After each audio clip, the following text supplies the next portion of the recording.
한 부부가 3월쯤 춘천으로 여행을 떠났다고 합니다. 날씨는 아직 쌀쌀했고 퇴근 후에 출발한 여행이라 밤늦은 시간 고속도로를 달리고 있었다고 해요. 그 시간대라 그런지 도로엔 차량이 거의 없었고 대부분의 차들이 빠른 속도로 주행 중이었습니다. 그렇게 한참을 달리던 중 과속 단속 카메라가 보여 속도를 줄이던 그때 저 멀리 하얀색 원피스를 입은 여자가 보였다고 합니다. 단발머리에 맨발인 그 여자는 말 그대로 춤을 추고 있다는 표현이 어울릴 만큼 나풀나풀한 움직임을 하고 있었답니다. 그 모습을 본 아주머니는 혹시 사고라도 날까 걱정되어 119에 전화해야겠다며 남편에게 차를 잠시 세워달라고 했대요. 아저씨는 그러자며 차를 천천히 멈췄고 아주머니는 창문을 내려 그 여자에게 말을 걸려고 했습니다. 하지만 창문을 내리자마자 곧바로 다시 올렸고 아저씨 또한 아무 말 없이 차를 급히 출발시켰다고 합니다. 그 뒤로 읍내에 도착할 때까지 두 사람 모두 아무 말도 하지 않았고 조용한 분위기 속에서 달리기만 했다고 해요. 그러다가 읍내에 도착한 후 두 사람은 동시에 서로를 바라보며 이렇게 말했다고 합니다. 아까 그 여자 최진실 맞지?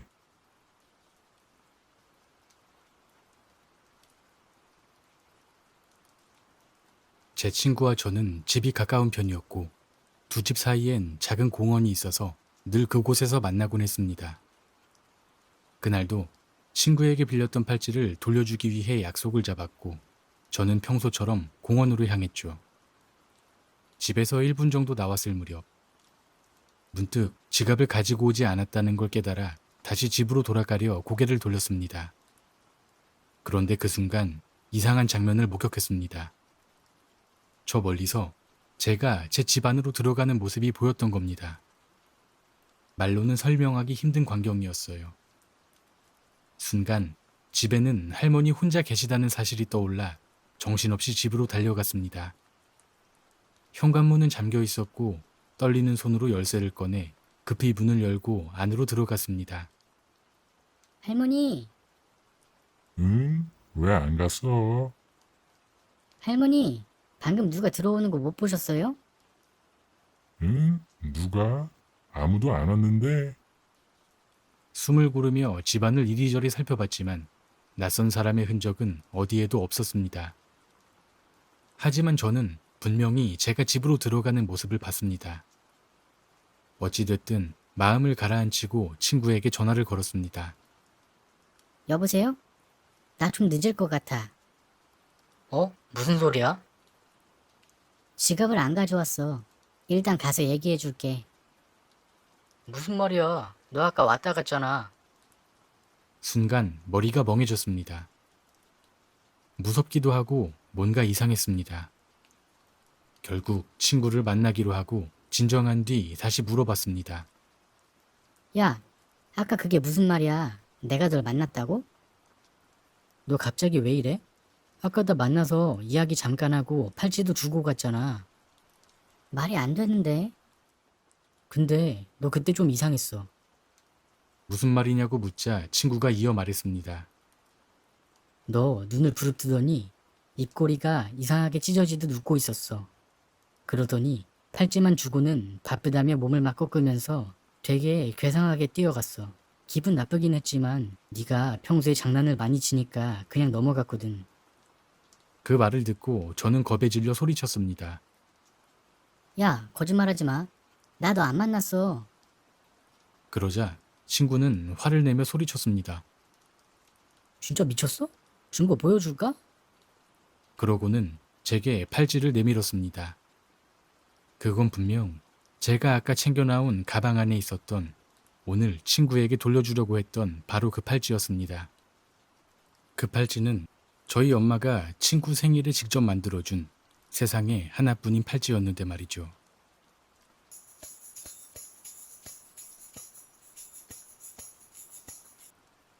저는 강원도 화천의 한 부대에서 군복무를 했습니다. 그곳은 6.25 때 굉장한 격전지였고 부대 성격상 자가 많아 괴담이 많았습니다. 그중 가장 유명한 괴담이 연대 탄약고 괴담입니다. 연대 탄약고에는 야간에 근무를 서는 초소와 주간에 근무를 서는 초소가 따로 있었습니다. 그러다가 야간 초소에서 귀신이 나온다는 소문이 돌기 시작했고 초병이 실신하는 일까지 벌어지게 돼서 간부와 같이 근무를 서게 되었는데 근무를 선 간부까지 귀신을 보게 되자 결국 야간 초소를 폐쇄하고 주간 초소에서 주야간 근무를 모두 서게 되었습니다. 우리 중대가 그곳에 파견을 나갔을 때 이야기입니다. 새벽 2시. 막 근무에 투입한 오병장이 유선으로 대대에 보고한 후 야간 투시경 케이스를 엉덩이 밑에 깔고 앉았습니다. 야, 누구 오는지 잘 봐라. 오병장은 그렇게 말하고 곧바로 취침 모드로 들어갔습니다. 근무 교대까지는 1시간 반이나 남아 있었지만 오병장이 깨어있는 내내 괴롭힘을 당하는 것보다 오히려 혼자 근무를 서는 편이 나았기에 가만히 있었습니다. 저는 연대 탄약고와 다음 근무자가 올라오는 본부중대 계단 쪽을 일정한 간격을 두고 주시하기 시작했습니다. 시간이 얼마나 흘렀을까요? 야투경으로 연대 탄약고 쪽을 주시하던 저는 자꾸만 화면이 깜빡거려 렌즈에 나방이라도 붙었는지 확인해 보았습니다. 하지만 렌즈에는 이상이 없었습니다. 다른 쪽을 비출 땐 멀쩡하다가 탄약고 쪽만 비추면 깜빡거리던 야간 투시경. 갑자기 무서운 생각이 든 저는 작은 목소리로 오병장을 불렀습니다. 왜, 누구 오냐? 야투경이 이상합니다. 오병장은 제 목에 걸려있는 야투경을 벗겨서 이리저리 살펴보았습니다. 어떤 게 이상한데? 탄약고 쪽만 비추면 자꾸 깜빡거립니다. 저의 말에 오병장의 표정이 갑자기 사색이 되었습니다.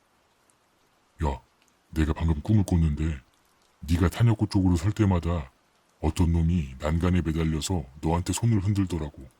그게 꿈이 아닌가 보다.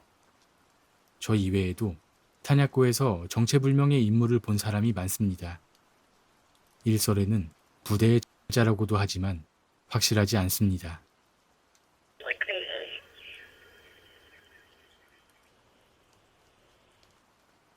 제 친구는 유독 귀신 이야기를 좋아했지만 겁은 굉장히 많은 그런 친구였습니다. 온갖 귀신 이야기를 거의 다 믿었죠. 귀신을 보면 어떻게 해야 하는지나 어떤 상황에서는 눈을 뜨지 말아야 한다는 등 그런 미신 같은 이야기들을 전부 다 믿는 것이 가장 큰 문제였어요. 그런 그 친구가 가장 싫어하는 장소는 바로 화장실이었습니다. 화장실이라는 공간이 어떻게 보면 괴담이 가장 많은 장소니까요. 빨간 휴지, 파란 휴지 같은 이야기나 화장실에서 볼일을 오래 보면 귀신이 머리카락 수를 세게 되고 그걸 다 세면 죽는다는 이야기 같은 것들이요. 그 친구는 그런 이야기들을 정말 모조리 믿었다고 보면 됩니다. 그래서 친구는 화장실에 갈 때마다 꼭 신문지를 챙겨 다녔습니다. 그 이유가 웃긴 게 빨간 휴지 귀신에게 신문지를 주면 살아남는다는 말도 안 되는 속설 때문이었죠. 그리고 시간이 오래 걸리면 고개를 던다거나 모서리를 쳐다보지 말아야 한다거나 하는 이야기도 철저히 지켰습니다. 하지만 사람이라는 게 가끔 반항심이 생기잖아요. 그 친구도 어느 날 작은 반항을 한번 해보고 싶었다고 합니다. 신문지 대신 잡지를 챙겨간다든가 실눈으로 천장을 본다든가 화장실 모서리를 슬쩍 쳐다본다던가 하는 그런 사소한 반항이었죠. 그렇게 소심한 반항을 계속하다 보니 아무 일도 일어나지 않는다는 걸 점점 깨닫기 시작했고 조금씩 겁도 줄어들기 시작했다고 해요. 하지만 그런 친구가 끝까지 버리지 못한 괴담이 하나 있었는데 바로 내 모서리 귀신이었습니다. 이 괴담은 화장실에 내 모서리를 순서대로 보고 마지막 4번째 모서리를 보는 순간 자신의 반대쪽 볼 옆에서 귀신이 웃고 있다는 내용이었죠. 그래서 친구는 늘 3번째 모서리까지만 보고 4번째는 절대 쳐다보지 않았다고 합니다. 그러던 어느 날, 그날도 역시 3번째 모서리까지 바라본 친구는 4번째 모서리를 볼지 말지 한참 고민하다가 에라 모르겠다는 마음으로 슬쩍 4번째 모서리를 바라봤다고 해요. 그런데 다행인지 불행인지 거기엔 커다란 쓰레기통이 하나 놓여 있었고 친구는 안도의 한숨을 쉬며 별거 아니라고 생각했다고 합니다. 하지만 다시 한번 자세히 그 모서리를 쳐다본 순간 그 커다란 쓰레기통 뒤에서 하얗고 긴 손이 조금씩, 아주 조금씩 그 쓰레기통을 밀고 있었답니다.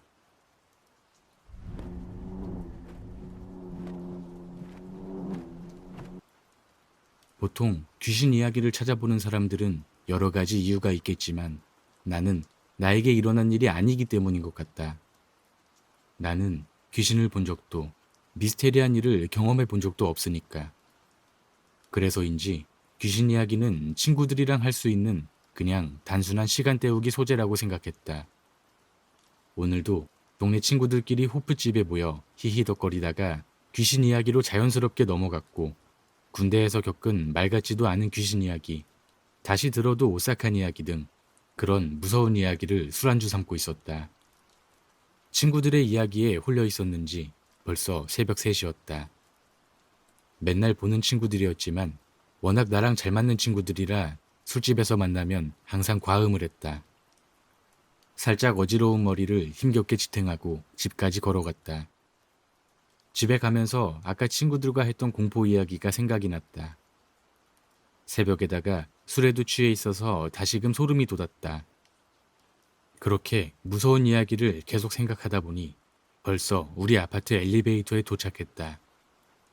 엘리베이터는 2층에 멈춰 있었다. 올라가기 위해 버튼을 누르고 기다리고 있었다.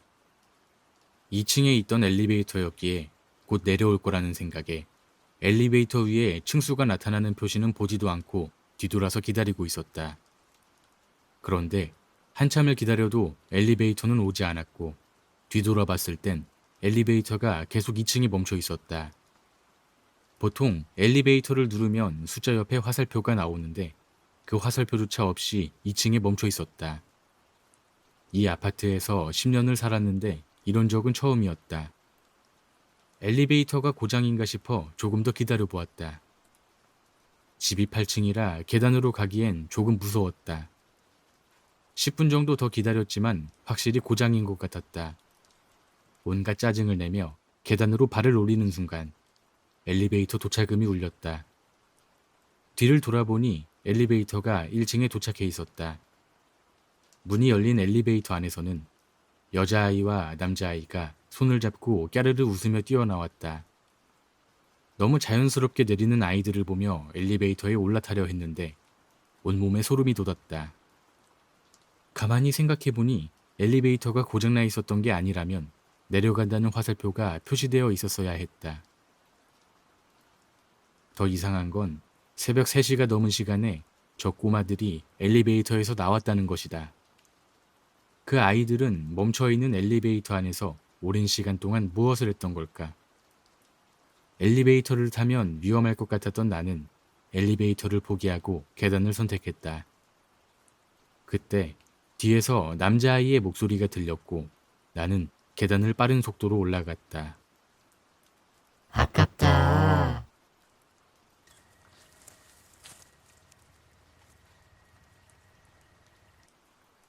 20살 때 겪은 일입니다.